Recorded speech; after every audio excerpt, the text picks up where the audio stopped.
வந்து பாத்தீங்கன்னா நம்ம எப்படி சார் நம்ம பார்க்கணும்னு பாத்தீங்கன்னா ஒரு ஜாதகத்துல லக்னம் ராசி சுக்கிரன் என்ற வீடுகள் எப்படி லக்னம் ராசி சுக்கிரன் என்ற வீடுகள் இது மூணுக்குமே நம்ம செவ்வாய் தோசை இருக்கான்னு பார்க்கணுங்க.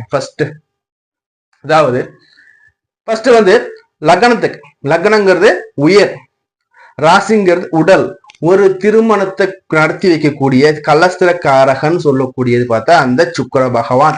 அந்த சுக்கிர பகவான் நிற்கிற ஸ்தானத்துக்கு நம்ம பார்க்கணுங்க. அப்போ இந்த எந்தெந்த வீடுகள்ல செவ்வாய் பகவான் இருந்தா தோஷம் கொடுக்க போறாரு?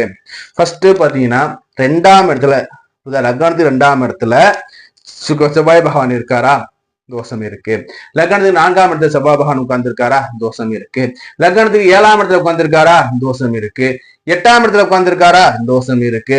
12ஆம் இடத்துல உட்கார்ந்துருக்காரா? தோஷம் இருக்கு. அதே மாதிரி ராசிக்கு 2, 4, 7, 8, 12 அதே